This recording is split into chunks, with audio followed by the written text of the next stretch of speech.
Welcome to CPFD's Getting Started with Virtual Reactor 23.1 webinar. My name is Rosemary Clark, and I'm the Senior Support Engineer at CPFD. I'll be your host for today's webinar, and CPFD's Sam Clark will be our presenter. We're excited to have the opportunity to tell you about the new features and enhancements included in our version 23.1 release. This webinar is being recorded, and so if you miss anything or you want to share something you saw with a colleague or friend, you will be able to do that. The recording will be posted on our website's webinars and presentations page under the resources tab, and this webinar should be posted there in the next 48 hours or so, so make sure to check back then to view the recording. We would like this webinar to be interactive, and we need your help to make that happen. As you think of questions, please put them into the question panel. We have intentionally allocated a significant amount of time to answer questions after the presentation, and it will help us to stay organized if you put in the questions as you think of them throughout the presentation instead of all at the end. For those of you joining us today who are new to CPFD software, let me briefly introduce our company. Here at CPFD Software, we are advancing multi-phase simulation and technology for fluid particle systems, primarily fluidized bed reactors. Our Barracuda Virtual Reactor software product models the 3D transient hydrodynamics, heat balance, and chemical reactions in industrial units. It is typically used to improve the reliability and performance of these systems through simulation. These are often industrial units that operate 24/7 for quite possibly years on end. For operating units, virtual reactor simulations allow you to look inside the system in a really unique way, determine root causes of underperformance, and use virtual testing to reduce the risk of making any changes. And often, as you're looking at the software results, other ideas come to mind and additional optimization opportunities are identified. For those of you developing new technology, Barracuda is used to accelerate and broaden that R&D and then quickly commercialize, scale up, and communicate the unique capabilities of your technology to customers, partners, and others. Now let's get into the webinar itself. Our presenter today is Sam Clark. Sam is the Barracuda Virtual Reactor Product Manager and has been at CPFD since 2008. He has worked in a number of areas at CPFD over the years, from software testing to engineer service projects to customer support and training. In his current role as product manager, Sam works closely with CPFD's development team to design features and capabilities for Virtual Reactor that benefit our customers all over the world. And so now I'll turn it over to you, Sam. Great, thanks for the introduction, Rosemary. And thanks to everyone who's joining us for the webinar today. The development team here at CPFD is proud to release version 23.1, which has a number of great new features that we think will help a lot of people to use Barracuda as a more effective tool. If you are a Barracuda user, you should have received our release email earlier this morning. If you didn't, please let us know, and we'll add you to our email list for future release announcements. Version 23.1 is available for download on the CPFD support site now, so I encourage you to log in and check it out. You can find more details about all the things that we'll cover today in the release guide chapter of the user manual, along with links to the full documentation sections in the manual. The first new feature I'd like to highlight is a new bubble coalescence and breakup model. This can be enabled for incompressible simulations with fluid flow domains that are liquid and that have discrete gas bubbles. The model is based on a 2002 AICHE journal paper by Luz, Millies, and Muse. And we've put the DOI here, and we'll also put a link to that under the recording of the webinar for easy access. The paper is titled Bubble Size Distributions and Flow Fields in Bubble Columns. I'll show the Barracuda GUI dialog for enabling this feature and the options that are available during a live demo portion of the webinar in a few minutes. The implementation of this model in Barracuda does have a few MP-PIC specific considerations. First, the model acts on a cloud-by-cloud basis. For both coalescence and breakup, the total mass and volume of gas represented by a cloud is constant, but the size and number of bubbles represented by the cloud can change during coalescence or during breakup. For breakup specifically, large bubbles are assumed to break into equal-sized daughter bubbles when breakup happens. The addition of this model enhances virtual reactors' simulation capabilities for liquid-solid vapor systems, where the phenomena of bubble coalescence and breakup are important to capture in order to obtain accurate simulation results. The next enhancement I'll discuss is the addition of a new drag model that users can select. We've added the Radl-Sundaresan drag model from their 2014 chemical engineering science paper titled A Drag Model for Filtered Euler-Lagrange Simulations of Clustered Gas Particle Suspensions. And again, we put the DOI here, and we'll put a link under the recorded video.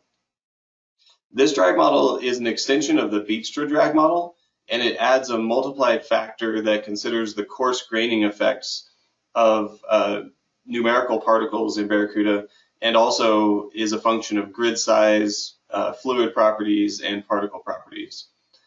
Based on our initial testing here at CPFD, the Radl-Sundaresan drag model appears to be a very promising choice for bubbling fluidized bed simulations.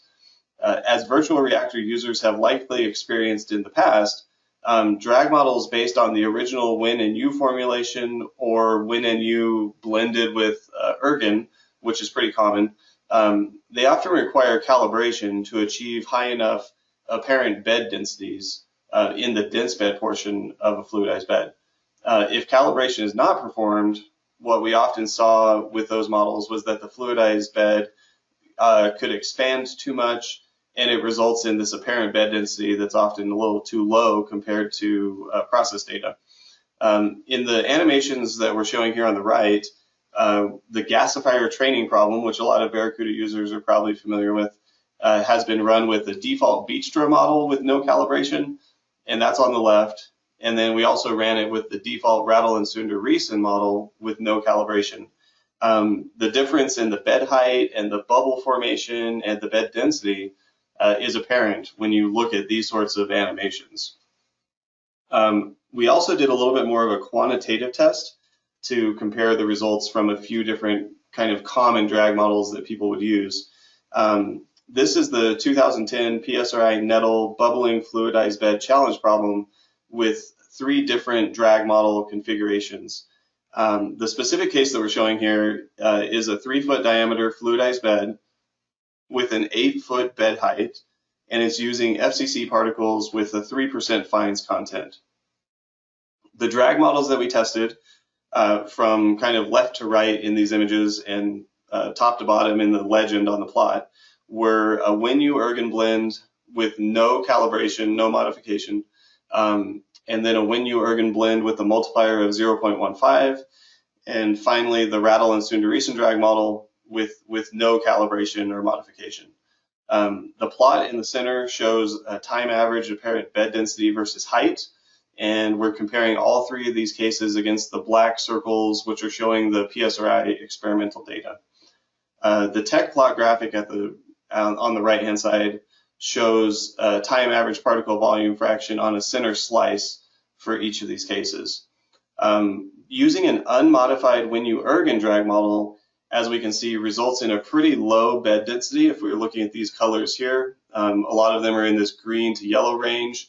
And if we look at the plot, there's not really a distinct transition from dense bed to dilute bed. And so we're just seeing, like, that's kind of typical behavior that we can see a lot of times with just Win-NU ergon with no calibration. If we use a drag multiplier of 0.15, we can see that by calibrating the Win-NU ergon model, we can get much higher bed densities. We're getting much closer agreement with the PSRI data.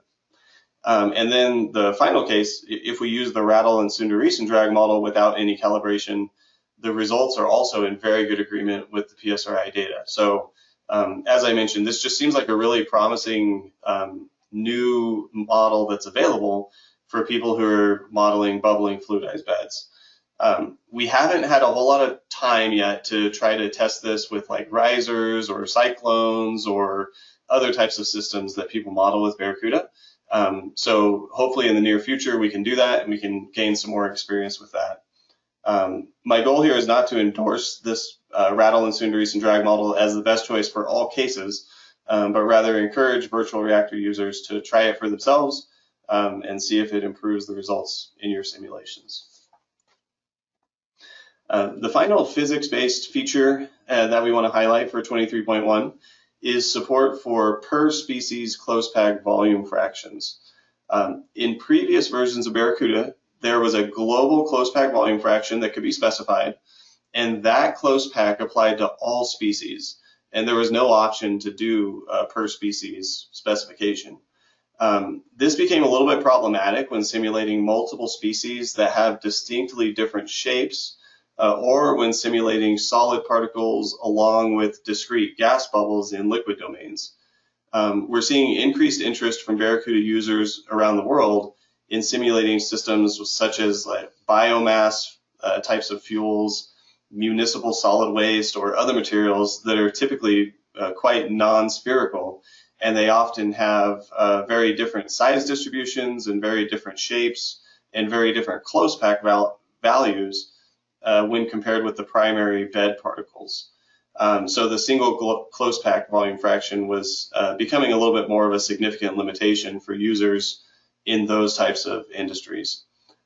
In this release, we've added the ability to set the close pack volume fraction on a per species basis. And so this should give you more physically realistic capabilities for modeling systems such as this one that we're showing here. This is a sand and rice husk binary mixture, and it is from what we used this case was experimental data from a paper that was published in 2021 by Caceres Martinez and other authors. These authors measured minimum fluidization curves for a wide range of binary mixtures. In the specific case that we're showing here, the sand particles are highly spherical and they're a Geldart Group B material, while the rice husks are more cylindrical and they have a much larger size distribution than the sand. Using this new feature in 23.1 to specify different close pack volume fractions for the two materials, we were able to capture the trends in the minimum fluidization curves with both pure sand, which is shown on the blue curve, and a mixture of sand with 5% rice husks, which is shown in the red curve. And I'll show how to enable this new capability again in the demo in a few minutes. The remaining enhancements for this release are largely focused on data output capabilities. The first one that we're looking at here is the ability to output two new log files, and they're called mass.log and energy.log. These files are similar to each other, and they're both useful for obtaining system-wide information about the mass and energy of materials in the domain, as well as the time-integrated flow of mass and energy at all boundary conditions in the simulation. Both files give total values as well as the contributions of just fluid domain materials versus particles and bubbles. The mass.log file further breaks down the information by base material, which can be very useful to understand how the total mass of each material is changing over time within the simulation. Both of these files are user controlled in the sense that they can be independently enabled or disabled. The default for this release, 23.1, is that both files are disabled when you create a new project file. But if you want to get this information, I'll show you how to enable them in the live demo. The output interval for data going to these files is also user controllable. The default is 1 e to the minus 7 seconds, which will generally provide data at every time step for the vast majority of Barracuda simulations. Another data output option that we've added for this release is time varying visualization output interval. In past versions of Barracuda, a constant output interval was specified by the user, which controlled how often you would get tech plot files or GMV files if you're outputting those. The constant interval could be adjusted by using interact, or you could change the interval on restart, but it wasn't possible to kind of plan ahead and have the output interval change at pre-specified points in time. With this new capability that we've added, you can use an SFF file to specify and adjust the output interval for tech plot files. This can be used in a number of interesting ways. For example, if you know that you'll want to create an animation with a slow motion portion of time, which is what we're showing here on the slide, you can do that. So here again, we're using the 3-foot challenge problem that we were using to demonstrate the Radl-Sundaresan drag model. For the first part of this animation, we specify a fairly large output interval, and then at 150 seconds, we cut that interval in half to kind of slow it down a little bit. Then at 160, we cut it in half again. Then at 170, we bring it down even further. And so as you can see here, now there's a very high frequency of output files, and so we're getting this really nice kind of slow motion effect. And then at 180, we brought it back up again, and so then at 185, even further, so the animation starts playing faster again. So that's one way that you can use this new feature. The other application for this feature is to have greater control over the amount of disk space used by your Barracuda simulations. Visualization files often consume a large amount of disk space, and in some cases, people aren't very interested in the early portion of a simulation while it's still starting up and it hasn't yet reached steady state. By using this new feature to specify a relatively large output interval at the beginning of the simulation, the amount of disk space used by visualization files can be reduced. And then when the simulation is far enough out, the output interval can be reduced in order to get more visualization files and higher resolution in the time period that you're primarily interested in. The final improvement in data output capabilities that I'd like to point out is the addition of chemical reaction rates as a variable in all data output sections. This includes visualization data, average data, data planes, data points, and raw data. In previous versions of Barracuda, you could get reaction rate information in a few of these areas, but it wasn't really fully consistent, and it was a little bit mix and match. But with this release, now you can get the chemical reaction rates across all the different output types. When you select the chemical reaction rates output variable, the information will be output for all volume average reactions and all discrete reactions. So just be aware of that. It's one selection in the GUI, which I'll show during the demo, but you get all of the reaction rates from that selection. This new data output capability should give users much more insight into the chemical reaction performance of their systems. It should allow you to visualize where reactions are taking place the fastest or the slowest, and enable detailed quantification of reaction rates throughout the domain. The TechPlot images on this slide show examples of the new output, and they are using the FCC Riser supplemental training problem. The left image shows particles colored by discrete reaction rate for every cloud in the system. The center image is a slice colored by instantaneous rate of a stoichiometric reaction, and the image on the right is a slice showing the time average rate of that stoichiometric reaction. So all of these can be useful in different cases, depending on what sort of information you're looking for from the simulation. Okay, so at this point, I'll go ahead and drop out of the presentation, and we'll go kind of into this live demo mode where we want to just show where some of these things live in the Barracuda GUI. So the first thing I'll show is the bubble coalescence feature. Here I have a Linux version of this release, and we're showing the top portion of an ebulated bed. So this is above the separation pan at the top of the ebulated bed, and so it's a little bit of a smaller domain here. but we're introducing bubbles at these pipes and allowing them to coalesce and exit out of the top boundary condition. So this new feature for bubble coalescence is in the particles and bubbles window. And by its nature, this is only available for incompressible simulations where the domain is liquid, and then you can have these discrete gas bubbles. So here you can completely disable the feature if you wish to, and then your bubbles will never coalesce or break up according to this model, or you can enable it. There's a coalescence factor that can determine how quickly or how likely bubbles are to coalesce or to break up, and I'll talk about that more in just a moment. And there's also the ability to specify a maximum bubble size. And so sometimes you'll know that there's a physically realistic maximum bubble size. You can specify that here to prevent bubbles from exceeding that size. So here, if you click the help button on this, it would bring up the user manual section. I've already kind of done the scrolling for us to get to this section.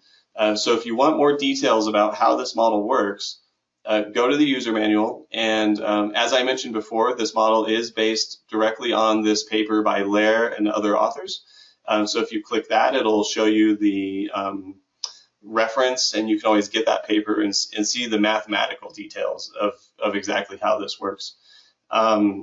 One thing to note is that probability of coalescence is calculated based on things like bubble diameter, of a single cloud, and then also the bubble solder mean diameter of all the bubbles in the cell, velocity, the relative velocity between the bubbles and the fluid, bubble volume fraction, and turbulent dissipation rate. So these are the sort of physical parameters that are being used to calculate this. Bubble breakup is similar. It also includes some liquid surface tension effects in that calculation. The coalescence factor is something that could require a little bit of calibration on a case-by-case basis. The default is a value of 1, and this is appropriate for distilled water. So if you have very pure water, the bubbles will tend to coalesce more, whereas if you start having contaminants in the water or other mixtures of liquids, it could be the case that you need to reduce this to a value less than 1. And so this is one of those things where you probably want to try to calibrate this based on a known system, and that way you can choose an appropriate value for the coalescence factor. The other thing is the maximum bubble size. And again, this just kind of sets a physical maximum on how big these bubbles can get due to coalescence. So here, let's show the results of this. So I'll go ahead and go to post run, and we'll view the results of this case. You can see it's trying to color by particle volume fraction, but there are no particles, so it is sad. So here we'll switch over to bubble volume fraction.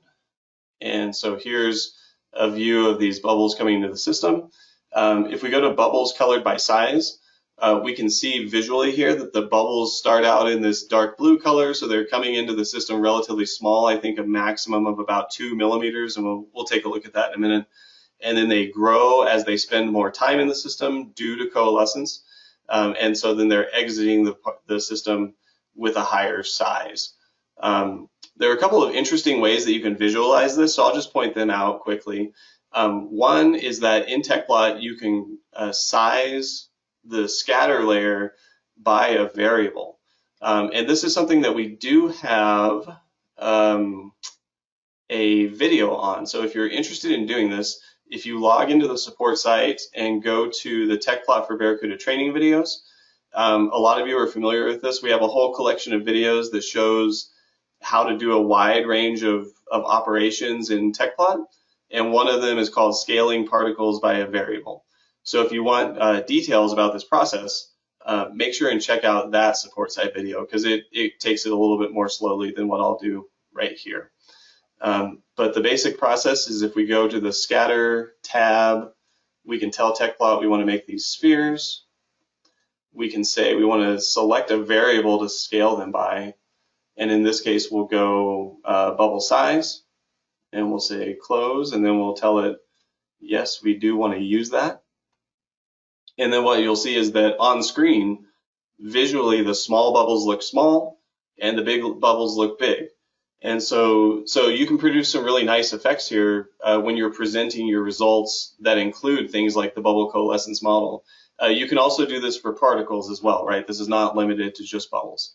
And then the nice thing is, instead of showing them scaled by size and also coloring by size, you could color by some other quantity, right? We can say, okay, how about we color the particles or the bubbles by residence time, and we scale them by size. So then you can, let's bring this scale in a little bit. This simulation ran out to 100 seconds, but that's not really the best limit for this sort of view.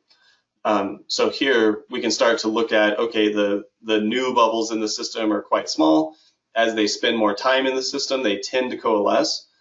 We can see there are some old bubbles in the system that have been in there a while, but in their cases, either the parameters that are being used to calculate coalescence are not causing them to coalesce in some of these cells, right? So that is possible to do. It's not only dependent on residence time. So that was, I think, in terms of visualization, that's what I wanted to point out for that. The other thing that we can do is we can look at the bubble size growth a little bit more quantitatively.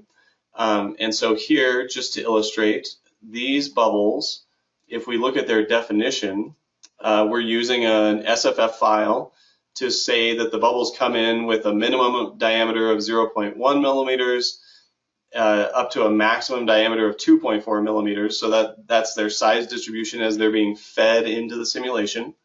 And then we also, at the pressure BC, have asked for data about raw particle and bubble data at the flux plane where all of the bubbles are leaving.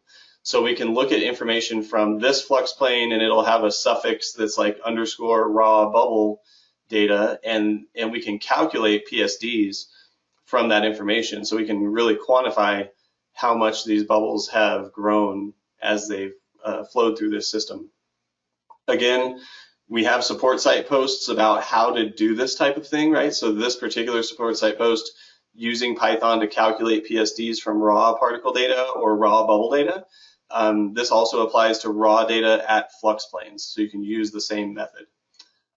Here I put together just a quick little Jupyter notebook that is reading information from that raw bubble flux plane file, and we're calculating a PSD, and then we're also comparing it to that inlet PSD, right? So then we can make plots like this, where we say, okay, the inlet PSD is this orange line. It's relatively a small distribution. It goes up to 2.4 millimeters at a maximum. And then as these bubbles are coalescing, we can see that the particle size distribution is changing and the bubbles are getting bigger. And we can do this sort of comparison from the output data in Barracuda. Okay, let's go back to the Barracuda GUI. And I'm going to switch over to a gasifier training project to illustrate just a couple more things. First is the new drag model, right? We have this new drag model called Radl-Sundaresan. Our drag models in the manager are organized from newest to oldest, and so this is our second newest that is listed, and you'll see that. And if you go to your particle species, you can apply that drag model just like any of the other ones, right? You select it from this drop-down list, and then that is applied to your particular case. Of course, it's also possible to modify the Radl-Sundaresan if you need to. You can always convert it to a user-defined expression, so that there is that flexibility as well. But in the examples I showed earlier, I didn't do any modification, right? We just left the multiplier at a value of 1, and we were happy. Okay, while we're in this dialog, the other thing that we want to point out is this close packed volume fraction. So in this gasifier training example, we're kind of assuming that the global close pack value of 0.6 is fine for all of the particles, right? We're assuming that they're fairly spherical and similar.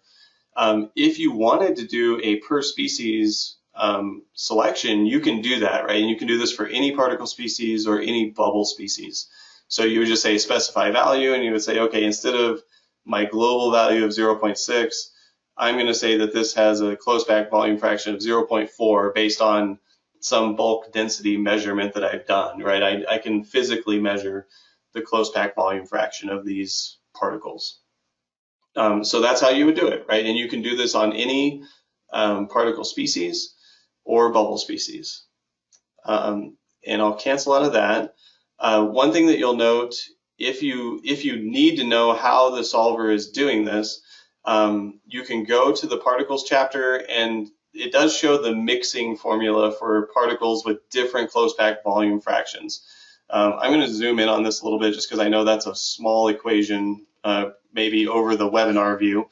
But basically, if you have particles with different close pack volume fractions, the close pack volume fraction calculated for each cell at each time step is based on the volume of each of those species, right? So it's a volume weighted close pack volume fraction for the mixture, just in case that becomes important for your understanding of how this model works. Okay, the final thing we point out here is let's go to visualization data. And this is where you can access the time varying output interval, right? So the constant one, this is the one that's always been there in the Barracuda GUI. It works the same as it's always worked. You can just tell it, I want a constant value. Or you can do time varying. If you click edit, it brings up your old friend, the SFF editor. So you can say, okay, at time 0, I'm going to do 0.1. But then at 100 seconds, I'm going to change it to 0.01. And then at 101 seconds, I'm going to go even smaller, right? You can do that sort of thing. And then, you can adjust this as you want to. And you can prescribe these intervals either before you start the simulation, or you can change the interval as the simulation is running, right? So this SF editor, it has the update simulation button. It uses interact, the same as all the other SFF files. So that's a possibility. One special behavior about this particular SFF file is that these values are not interpolated from row to row. So be aware of that. Like on all of our boundary conditions, and Barracuda users will be familiar with this, this value would be interpolated from 0.1 to 0.01 over the course of 100 seconds. But for the visualization data, we felt that a better default behavior for this would be to hold the visualization interval constant, then change it kind of instantaneously when you reach this row. So just be aware of that. It has a little bit different behavior than the other SFF files in that sense. Okay, one more file that we'll look at just for illustrating some of the other new features is the FCC riser training problem. And so this is a supplemental training case. Not everyone goes through this during like the new user training class, but it is on our website all the time in case you are interested in setting up a system like this. This is a chemically reacting system. It is thermal. And so for this one, let's illustrate the mass.log and energy.log files. So these controls live in the data output window of the GUI. Right, so this particular control, the output interval for data points, flux planes, and log files, this has always been there, right? You can control how often you get information in history.log, for example. So these are the new checkboxes. You can enable mass.log, and you can control the output interval for data there, and you can enable energy.log and control the output interval there. So those are available. One thing that I want to show is just a little bit of like the type of information that's available in these files, because it may not be immediately obvious like why this information is particularly useful. But I think a lot of users are going to find that this is pretty interesting information. So here I'm just going to output the header section for mass.log and then similarly for energy.log. And so in this case, what we're seeing is you'll see a system mass balance, and you'll see that for both the mass file and the energy file, right? You'll get a kind of a system energy balance or a system mass balance. Typically, these are going to be very, very tight balances, right? And that's what we would expect. Barracuda conserves mass, it conserves energy.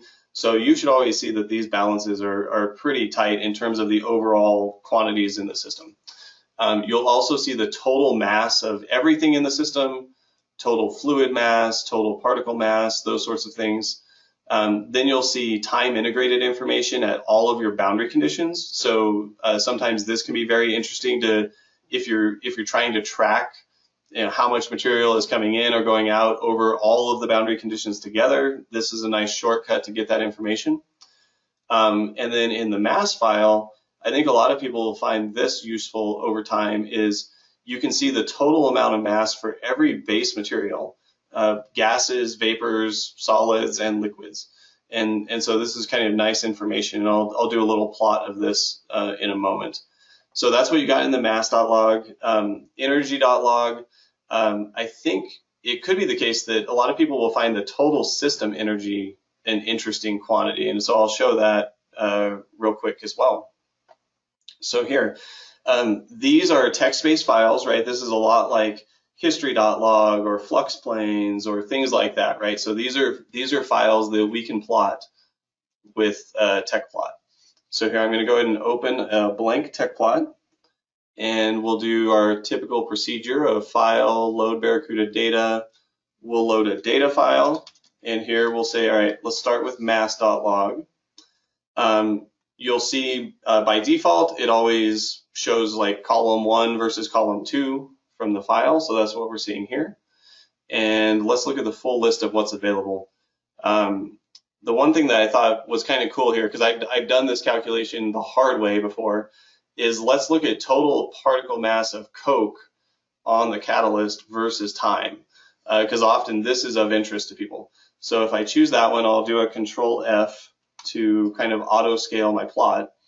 And what we can see is at time 0, all of the catalyst is clean, or actually I don't think there's any catalyst in the system actually at time 0. It starts feeding in at that point. So okay, we can see that we start to deposit some coke over time, and then after about 15 seconds, we start to see that we're kind of at a steady state coke value, right? Maybe between 25 and 26 kilograms. And this is interesting information that you would normally have to do some sort of Python or some sort of TechPlot summation sort of operation to try to figure out what is the total mass of all the coke on all the particles in the system. And then to be able to have that at every time step in the simulation is really powerful, right? This can help us decide when our simulation has reached steady state, and it can give us this good information about what is the amount of coke in the system at steady state. A similar type of plot can be made, and I'll be a little bit rude to this coke plot, and I'm just going to put a new plot on top of it. Let's plot from the energy.log file. Okay, again, we'll get column 1 versus column 2, which is the system energy balance, and so we're not totally interested in that right now. Let's go to total system energy, which is this column, and I'm going to close that, and we'll do a Control F to kind of auto scale that. And again, I think this could be really interesting and useful for people to decide when their simulation has reached steady state. And it's interesting, this does agree pretty well with that coke plot in the background, where by about 15 seconds or so, maybe 20 seconds according to energy, you're at a pretty steady value of the total energy in the system. And this takes into account the energy of all the fluid species, the particle species, which in turn is kind of implicitly coupled with the chemical reaction rates and whether they're endothermic or exothermic. And so I think this will be pretty useful for people as they are monitoring their simulations, trying to decide how long do you really need to run a specific simulation to make sure it's at steady state. Okay, I'm going to go ahead and close these plots, and then the final thing we'll look at is chemical reaction rate output. So just as a reminder or an introduction, if people are not familiar with this particular problem, this FCC riser has 3 volume average equations these just involve gas species or vapor species, and then we have 2 discrete reactions that are depositing coke onto the catalyst particles, right? So we have both volume average stoichiometric and discrete reactions in this example. And we are requesting, just so you can see, chemical reaction rates for both the cell data in TechPlot and the particle data in TechPlot. So those are options that we have selected. You can also get these for time average data. I don't have any data planes in this particular simulation, but they are available for data planes, again, instantaneous and time average. You can get them for data points. You can get them for raw data. So as I mentioned earlier, this is comprehensive support through all the output options. Since TechPlot is the most fun to look at out of all of those options, we'll go ahead and do that. We'll do a view results. Here's the particles colored by volume fraction, which is the default. One thing you'll notice is that there's not a shortcut on the side to get to reaction rates, and because there would be too many shortcuts at that point. So here, if you double click on your legend, you can choose to color the particles by something different. So here's rate of discrete reaction 0, 0, and that 0, 0 matches up with the number in the Barracuda GUI. Here's discrete reaction 0, 1, again matching up with the number in the GUI. And so here we can see for each cloud in the system, what is its chemical reaction rate from this specific chemical reaction. One thing to be careful about, as always with chemistry, is your units. So if we go back and we look at solver output units, we can see that these are user selectable. You have choices.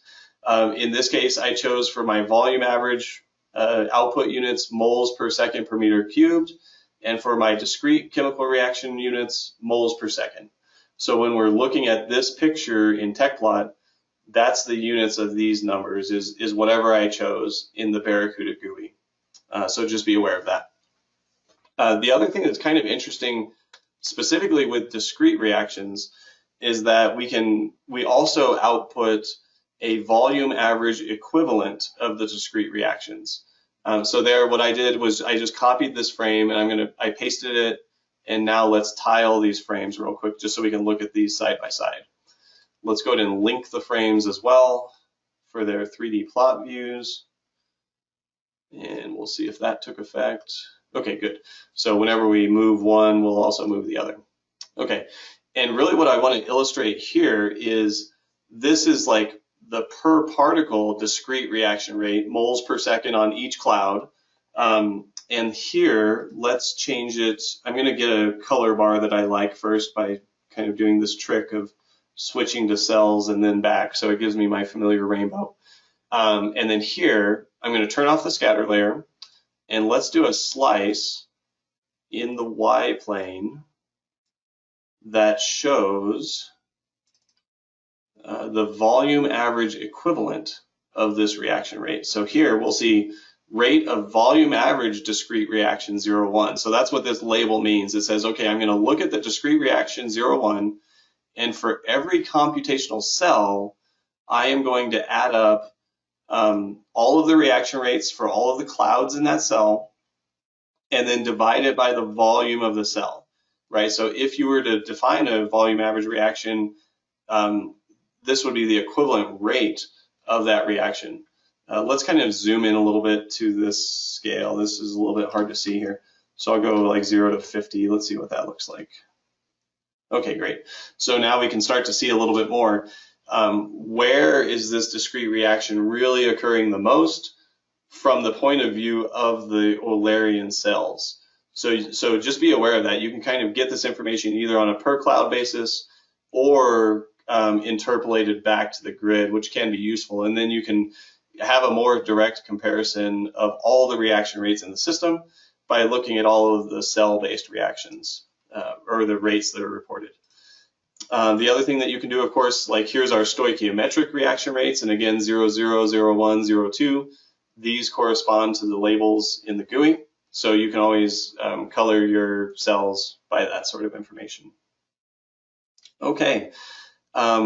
One final little thing that I'd like to mention is a user manual thing, And some people may not be as excited about the user manual as I am, but I love it, and Rosemary loves it also, you know. And so one thing that we did here is we added a new section to the release guides. This is the pattern we've been following for a long time, right? For the current release, you can see the full release guide.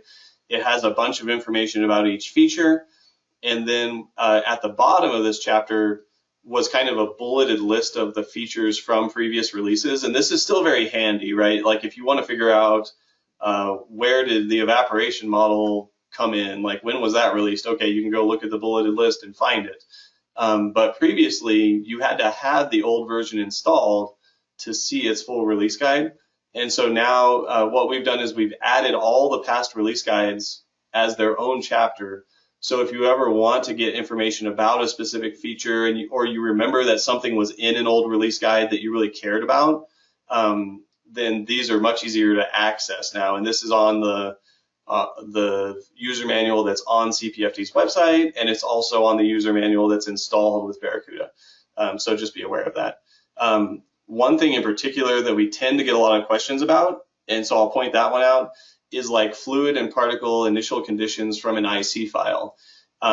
This is a feature that can be super useful, but it's a little bit tricky to use sometimes, right? So this example was in the release guide from 17.3, and it talks about using the results from one simulation and using the IC file as initial conditions for a new simulation. And so this is just one example of where, you know, sometimes the release guides have kind of unique information, and we didn't want to lose that, right? So this is now kind of permanently documented in the user manual. I think that's about it for the demo part of the webinar. So I'll go ahead and switch back over to PowerPoint, and we'll hand it back over to Rosemary. All right, thanks, Sam. We've now covered all the new features in version 23.1. So now is a great time to submit your questions if you have any. Now that you've seen all the new features, just put them in your question panel, and then we'll be getting to those questions really soon. I just want to go over a few things for people that are new to CPFD software. I want to let you know a few different ways that you could get started working with us if you're interested in that. So software licensing is the first method where your team uses Barracuda directly to set up, run, and post-process simulations. And we have a number of different licensing options available, so please contact our sales team for specifics. And global teams can take advantage of our global enterprise license option available in most countries. And virtual reactor licenses can be served either on-premise or on the cloud, which opens the door to using both your own hardware and cloud computing resources, which can be very convenient. If you're a Barracuda user who would like to add license tokens to your RLM server in order to run more simulations or take advantage of the speed of multi-GPU, you can also contact our sales team. It's easy to add solver, chemistry, and or GPU tokens at any time to meet your needs. We also offer engineering services for those of you with like a one-off or an urgent need, or if you'd like to gain the engineering benefits of modeling your system with Virtual Reactor prior to building out a team to run the software.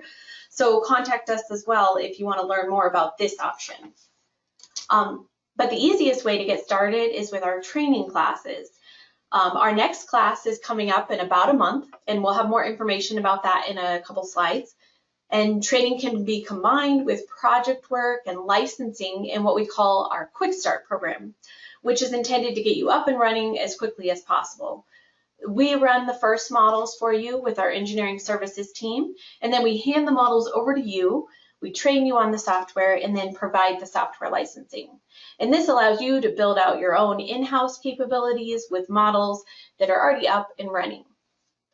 And lastly, we work with people in a variety of custom ways through various R&D partnerships ranging from fluidization research to researching new physics models to technology development.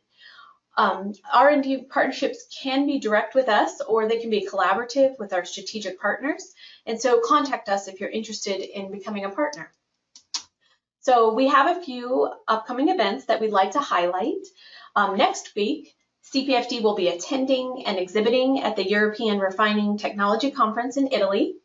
Barracuda Virtual Reactor has been shortlisted in the Digital Technology of the Year category as part of the ERTC Industry Awards. Nominations came from across the entire ERTC network, and we are proud of the work our global user community has performed to merit this recognition. If you'll be at ERTC, please stop by and meet with us. And also next week, PSRI will be conducting a fluidization seminar in Houston. CPFD is sending several of our employees to the seminar to learn from the fluidization experts at PSRI.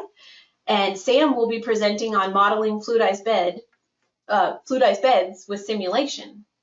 And finally, if you're interested in attending a web-based Barracuda training class, we have 2 coming up in the near future. The first will be December 4th through 8th, and we still have space available in that class, so please contact us if you'd like to attend and get some hands-on experience using Virtual Reactor. And if the December class doesn't work for you, we'll also have another class in January 22nd through 26th in 2024. So these classes are a great way to learn about Barracuda in depth. So just let us know if you'd like to attend. And you could also check out our events calendar for more details on these events and many other upcoming events. And also, if you have an event that you'd like us to put on our calendar, just please send us your information. So now we're ready for questions. And so be sure to add your questions into the question panel if you have any. And then I will ask Sam the questions today. Okay, I will try to answer the questions. Yes, okay, so we have our first question. It said, could you apply the bubble coalescence and breakup to solid particles? Oh, okay. Yeah, so it's an interesting question, and it's something that we have thought about during the development of this. And so currently the answer is no. Currently the bubble coalescence and the breakup only apply to discrete gas bubbles. They involve these terms like surface tension and liquid properties and things like that. However, we are interested in extending the idea of this to like particle attrition or agglomeration of particles due to physical forces. So yeah, hopefully, and if anyone knows a great mathematical model that's already kind of established for that, please send that our way, because a lot of times that's the trick, right? We don't want to just make something up. We want to have something that another researcher has deeply looked into and come up with a great mathematical description of that. So yeah, my hope is that we could add something like that in the future, but currently the bubble coalescence doesn't do that to apply to the solid particles. Okay, yeah, all right. Well, next question is, how do I know if I should use the Radl-Sundaresan drag model in this release that's available? Okay, yeah. And there, a lot of times people do ask us questions about like, oh, well, which drag model should I choose? How do I know which one is good? So this Radl-Sundaresan one, it seems very promising so far based on our testing for like bubbling fluidized bed simulations. So if you have like a big FCC regenerator that you're modeling or some other sort of large fluidized bed, I would definitely encourage you to try that out and see how the results look. One thing that, as I mentioned in the presentation, we haven't really tried it with risers or cyclones, so I don't know how it would perform there. It may be great, it may not. The other category of kind of simulations that we have not tried it on yet would be simulations that have highly non-spherical particles. The stock implementation of this model does not include a sphericity term. So if you have highly non-spherical particles, you may need to do a modification of that to include the sphericity effects. So I would say if you have highly non-spherical, you still might want to stick with like non-spherical Ganser or non-spherical Hayter-Levenspiel. Those might be better choices. With any drag model, the thing that we always recommend is comparison with operational data or experimental data, right? So if you have a fluidized bed that's already running with your particles and you have pressure drop data, definitely that would be kind of the final say, right? Is compare the simulation results with the real world results and make sure that the drag model is performing well from that perspective. Okay, yeah, and we had an additional question that kind of builds on that. That's which model should be used for a smaller fluidized bed? Which suits best for that situation? Oh, okay. A lot of times we find that the drag models are, whether your bed is really large or really small, a lot of times we tend to use kind of the same drag models for both. I would say the trick there is usually like cell size versus particle size. Sometimes it's actually like trickier to model a really small bed with Barracuda than a really big bed with Barracuda. So I would say the choice of drag model would not be greatly affected by the scale of the bed. Okay, All right. thanks. We have another question that came in. It says coating or agglomeration is a good topic to be able to look at the next stages. When you're able to generate the gasifier, can you play with small particles dragging to the process with different sizes and shapes? Okay, yeah. So I think the main part of the question here is like, if you were looking at this gasifier training example, could you use different particle size distributions or different particle shapes? And certainly you can, right? I mean, that is it's a fictitious gasifier, right? Don't try to use that for real gasification. It probably wouldn't work all that well. But it's a great example for Barracuda simulation setup. So yeah, feel free to use different particle size distributions, see how those perform. You can certainly set some non-sphericity values, and then you can try out those non-spherical Haider-Levenspiel or non-spherical Ganser. See how those perform, because it's a very fast running simulation, which is nice, and it can provide like a little bit of a test rig in a sense for trying out those types of things. Okay, I think that's all the questions that have come in. Yeah. As far as I can see. We don't have any new ones. So yeah, we'll go ahead and wrap it up, and just thank you all for attending this webinar. We appreciate your attention, and we definitely look forward to any feedback you have on this release. Thank you.